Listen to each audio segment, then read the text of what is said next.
In today's video, we're going to talk about the 3 reasons why you gain weight while on a fat loss plan when you go out to eat in restaurants and socialize with friends. Gonna be the obvious one, eating and drinking too much. So even though it's the most obvious, it's usually not really taken into account by most people when they go out to eat and drink. For obvious reasons, number one, you're not going to be in complete control of what goes into the meal, so you're not even going to be sure what you're eating. So on the menu it might sound great, but you don't know what ingredients have been used to actually produce that meal, which makes it very difficult to really gauge how many calories you're consuming. Make sure that you've got a fist, which I can't demonstrate right now because I need hands on my handlebar, but fist of carbs, fist of veggies, palm size of protein, and thumb size of fats, and that's in each meal. And then in terms of drinking, you're just gonna have to set a limit. For my clients, I always recommend 2 drinks a week for women and 3 drinks a week for men. This is just gonna have to be enforced using some self-control, some discipline, because if you don't, you're just gonna be standing still. There's gonna be 0 progress, and that in itself is going to be even more frustrating. So it's just the lesser of 2 evils. Just go out to do what you set out to do, and this is the way of doing it. Within that, you can either go out less often, and then when you do go out, then you can just have free reign, because you're not sort of having free meals or cheat meals often, so you can essentially just have whatever you want. So if you don't go out frequently, eat out frequently. However, if you want to eat out as often as you maybe are right now, then you're just going to have to enforce those limits each meal and each week, and that's going to be the only way you're going to be able to make progress at the same time.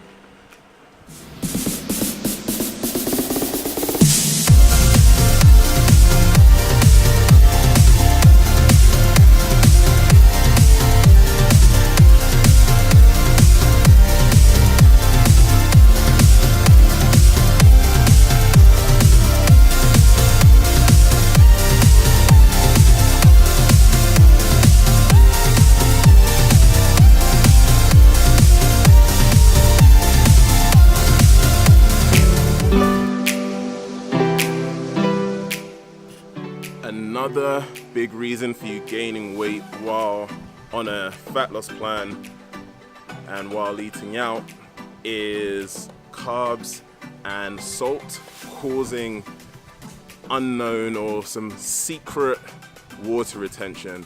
And this one can really screw with your head, even when you know the science and are expecting your body weight to go up because you have eaten out.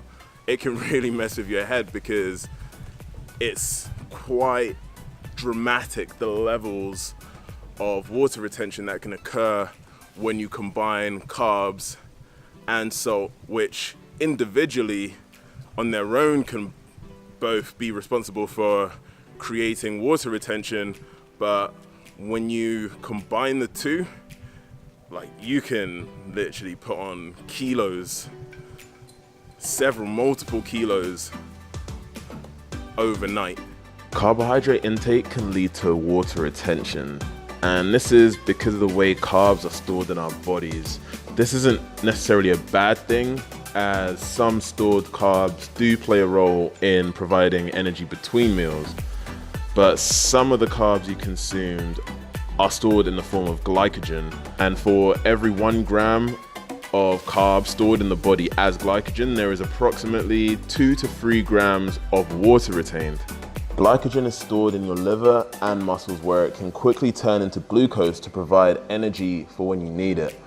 Molecules of glycogen contain water, and therefore the more glycogen you store, the more water you retain in the process. This bodily process explains why when people go on diets or restrict carbohydrate intake, they tend to see an initial weight loss, and that's just actually a water weight loss. And that's explained because of the depletion of muscle glycogen. And this is why when somebody commences a low carb diet, they appear to lose weight really quickly according to the scales, but all they're really doing is just depleting muscle glycogen and therefore losing fluid. So this is an actual weight loss, and it tends to rebound within a few days or weeks, which then takes us on to the secret progress killer, that is sodium or salt. So salt is made of sodium and chloride. So sodium binds to water in the body and helps maintain the balance of fluids both inside and outside of cells. So if you eat meals that are high in salt, such as processed foods, your body may retain water, and that's just not limited to your quote unquote processed foods, like your obviously red flag meals. In a lot of restaurants, you'll find that they use salt just to season and flavor the food. So even though it might be a high-end restaurant and a high quality menu, just because their main priority is taste of food, then they're gonna really go in hard with that sodium. So even though it looks like you've had a great meal and made some great choices, because you don't know what's gone into the meal, you can never be sure. The most common advice for reducing water retention is to decrease sodium intake. However, the evidence behind this has been mixed. But essentially, if you prep all your meals yourself, then you know what's going in and what exactly you're consuming, and that's really the end of the confusion at that point.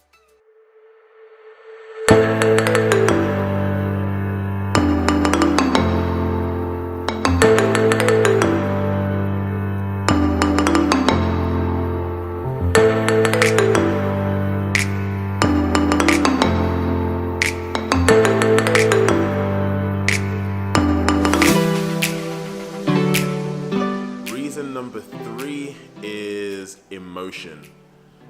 Emotion is like that sneaky assassin to your good intentions. If you don't have your emotions not necessarily under control, because you're not a robot, but if you're not aware of what your emotions are doing and the decisions your emotions are making you make, then you're gonna be a slave to them. You all make decisions emotionally and then sort of backwards rationalize afterwards.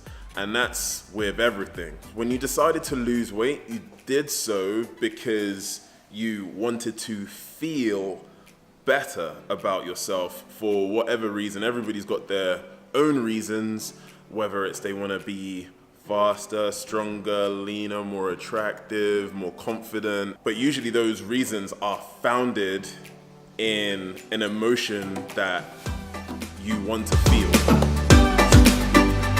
To manage your emotions, you want to make a list. So you want to make 2 lists actually. List number 1 is a list of reasons why you should continue to eat healthily. List number 2 is a list of reasons why you shouldn't continue to eat healthily. So basically the pros and cons and the benefits of both decisions. The reason that you'd actually have both lists is because it's not always rosy losing weight. It's not always like the right thing to do for everybody, you know? So you might be somebody who thinks that losing weight is great, but then every time you do it or attempt it, it fails for some reason or another. Maybe it's actually just not for you. Maybe you're actually very happy with your current body composition. Getting this in written form actually helps you really sort of get everything out of your head, brain dump on a sheet of paper, 2 columns, and then you can really break down and see for yourself the reasons why you do what you do when it comes to fat loss. And you'd be quite surprised sometimes actually what comes out if you really make an exercise of it and do a good 10-minute exercise and just really sort of go deep. Every time you write something, write why,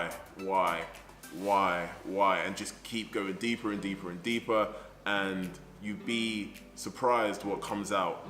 As often as you can, you want to do the next 3 things. So number 1 is be grateful. So be grateful for the progress that you've made so far. A lot of people are always thinking forwards to the next thing, to the next kilo or pound they're gonna lose.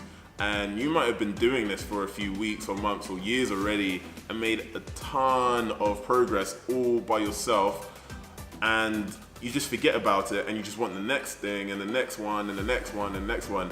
And you can actually drive yourself crazy and make yourself feel very unhappy with the great amount of progress you've made up to this point. And even if you haven't started before or tried to start a fat loss plan before, initiated one before, the fact that you're even watching this video or in the search or on the hunt for more information means you've taken a step forward. That's progress. Don't always think of the end goal, because to be honest, chances are there isn't going to be that final destination where you just sit back like, I made it. Like it's just not gonna happen. You're gonna get different interests. The longer you train, you might start looking into strength training, you might start looking into calisthenics, you might start looking into Olympic lifting. You're gonna find a different track once you get close to your fat loss goals. Sometimes you might not even get to the very end goal that you set, but you get 3/4 of the way and you look at yourself and you're like, oh shit, actually I quite like what I'm looking at in the mirror. It wasn't the numbers that I had down on paper, but the reality is actually better than I expected at this point, so I'm done. And obviously you're not just gonna quit the gym and just start eating whatever you want, because you've had set habits now for a while, so it's gonna be very hard to just drop them, and you wouldn't even want to just drop them. You've put in so much work up to this point, so why stop? So be grateful for the progress that you've made. No matter how little or small it is, you've got to recognize your own progress, and that is very important, because you can end up beating yourself up into a frenzy for no reason at all. Number 2 is to have some positive self-talk, because sometimes what you'll find is you're not always gonna make progress. It's not, every day isn't just gonna be like, yep, check, smashed it, killed it.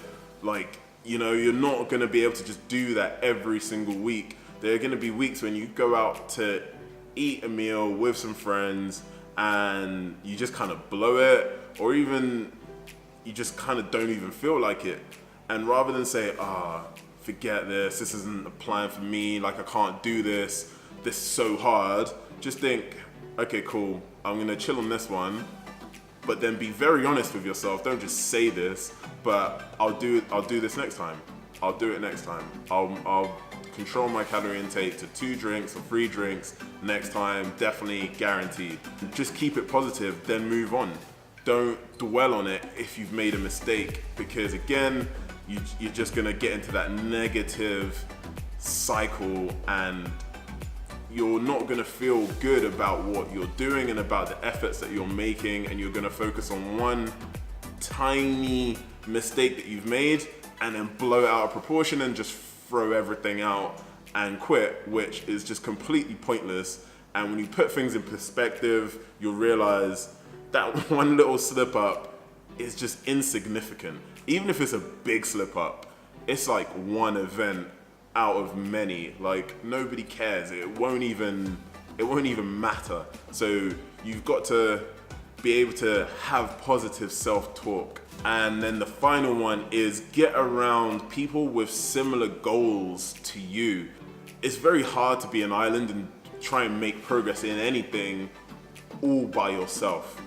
It's a very difficult thing that you're trying to achieve, and naturally you're gonna have low points and high points, and in those low points you're gonna need some people around you to pick you up and just basically just distract you so you don't just start feeling sorry for yourself and start listening to that negative voice that is still gonna be there no matter how positive you wanna be or try to be. That voice is gonna probably be the first voice that jumps in. You just gotta cut it short even, cut it short, same thing, you know what I'm trying to say, and then just move on to the next thing. And that's very easy to do when you've got people around you to boost your self-esteem and to just let you know that to keep things in perspective.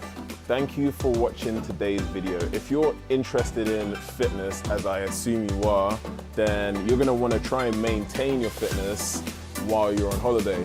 So if that's the case, you wanna check out our 20-minute travel video on equipment, and we've also got another travel video based around a 20-minute circuit, which is great for fat loss, power, and muscle building.